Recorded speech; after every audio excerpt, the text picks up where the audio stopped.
ሰላም ጤና ይስጥልኝ። ዛሬ መጋቢት 29 የተሰሙ አበይት ሀገር አቀፍና ዓለም አቀፍ መረጃዎችን ይዘን ቀርበናል። በዛሬው ዘገባችን በርካታ ትኩስ መረጃዎችን የምንዳስስ ይሆናል። እስከ ቪዲዮ ፍጻሜ ድረስ አብራችሁን ቆዩ። ሀገር አቀፍ መረጃዎች። በመጀመሪያ ወደ ሀገር አቀፍ መረጃዎቻችን እናልፋለን። በሀገሪቱ የተለያዩ አካባቢዎች የተጀመሩ የልማትና የሕዝብ ተሳትፎ ንቅናቄዎች ተጠናክረው ቀጥለዋል። በተለይም ማህበረሰቡ በሰላም በልማት እና በአስተዳደራዊ ጉዳዮች ላይ ያለውን ተሳትፎ እያሳደገ እንደሚገኝ ተገልጿል።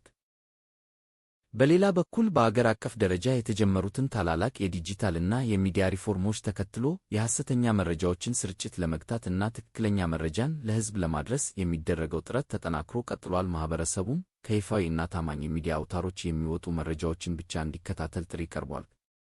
ወደ ዓለም አቀፍ መረጃዎች ስንሸጋገር ደግሞ የዓለማችንን ፖለቲካዊ ሚዛን የያዙ ታላላቅ ሁነቶች መነጋገሪያነታቸውን ቀጥለዋል። በሩሲያ እና ዩክሬን ጦርነት ዙሪያ አዳዲስ ወታደራዊ እና ዲፕሎማሲያዊ እንቅስቃሴዎች የተመዘገቡ ሲሆን ሁለቱም ወገኖች አዳዲስ የስትራቴጂ ለውጦችን እያደረጉ መሆኑ ተሰምቷል። በተጨማሪም በአሜሪካ እና በኢራን መካከል ያለው ውጥረት እና መካከለኛው ምስራቅ ላይ የሚታዩት አዳዲስ የጂኦፖለቲካዊ ሽኩቻዎች የዓለምን ትኩረት መሳባቸውን ቀጥለዋል። የዓለም መሪዎች በበኩላቸው በቀጣናው ሰላምን ለማስፈን እና ዲፕሎማሲያዊ መፍትሄዎችን ለመፈለግ ንግግሮችን እያደረጉ እንደሚገኝ ተመልክቷል።